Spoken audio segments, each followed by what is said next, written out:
Hi friends, last వీడియోలో మనం family budget planning గురించి అయితే తెలుసుకున్నాము. దాంట్లో మనం సేవింగ్, అలాగే నీడ్స్, ఎక్స్పెన్సెస్, పొదుపు, అవసరాలు, ఖర్చులు అనేది మనం 20-50-30 సూత్రం ద్వారా అయితే మన యొక్క బడ్జెట్ ప్లాన్, మన యొక్క ప్రతి నెల వచ్చిన సాలరీని అయితే మనం డివైడ్ చేయడం జరిగింది.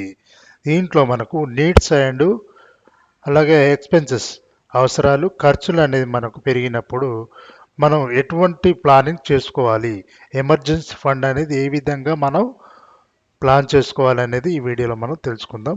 ఈ వీడియో మీరు చివరి వరకు చూడండి.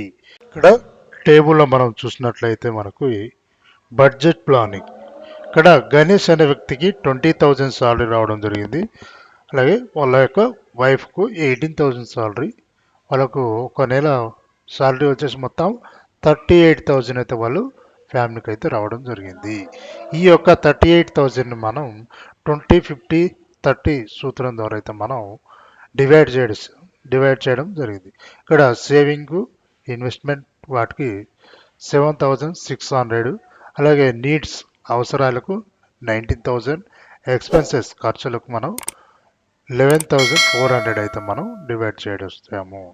ఈ యొక్క బడ్జెట్ ప్లానింగ్లో మనకి నీడ్స్ కానీ ఎక్స్పెన్సెస్ కానీ ఒకవేళ ఖర్చులు ఒక నెల పెరిగినప్పుడు మనం ఏ విధంగా ప్లాన్ చేయాలనేది నెక్స్ట్ టేబుల్ ద్వారా అయితే మనం తెలుసుకుందాం. ఇక్కడ టోటల్ వచ్చేసి 38,000 సాలరీ, సేవింగ్, ఇన్వెస్ట్మెంట్కు 7,600 అయితే 20% డివైడ్ చేయడం జరిగింది. అలాగే నీడ్స్ అవసరాలకు మనం 19,000 తీసాం. అయితే మనకు ఈ నెల 2,000 రూపీస్ అనేది మనకు ఎక్స్ట్రా ఖర్చు అవ్వడం జరిగింది.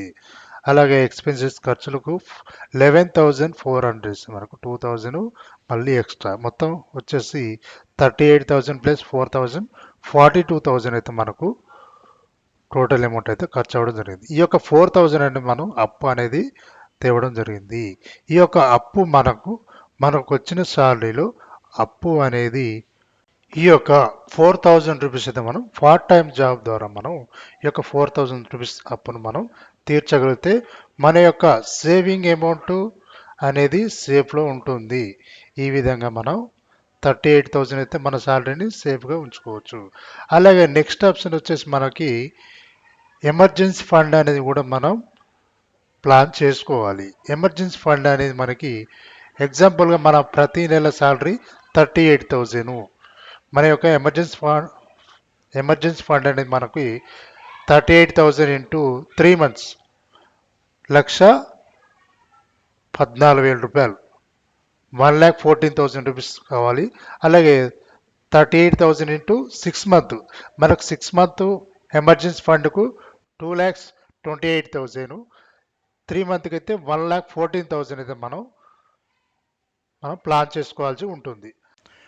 మనం కనుక ఎమర్జెన్సీ ఫండ్ 3 months గాను 1,14,000, 1,14,000 రూపాయలు కనుక మనకు ఎమర్జెన్సీ ఫండ్ ఉంటే మనకు మన 1 month శాలరీ వచ్చేసి 38,000.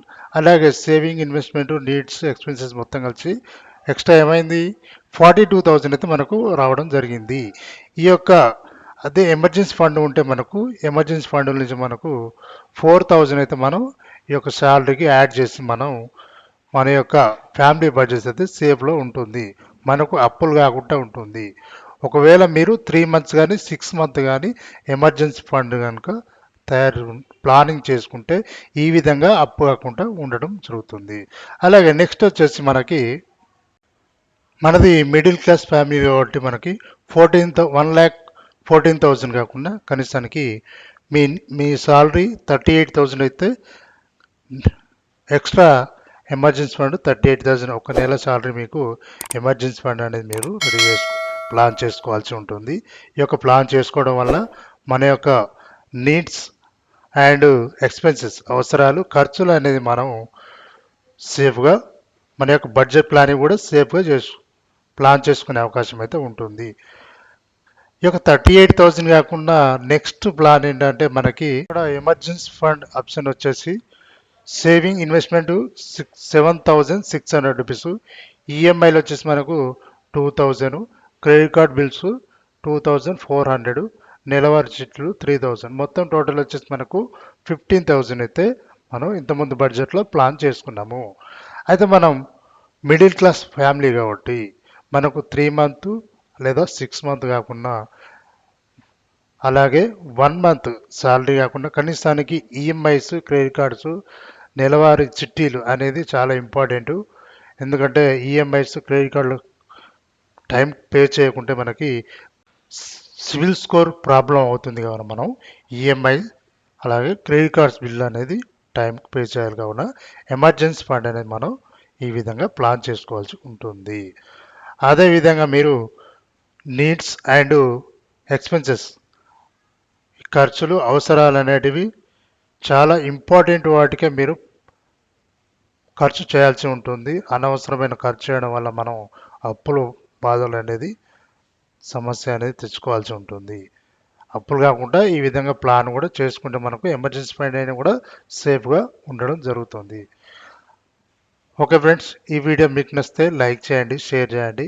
మీకు ఏమైనా డౌట్స్ ఉంటే కామెంట్ రూపంలో చూపండి. Okay, thank you.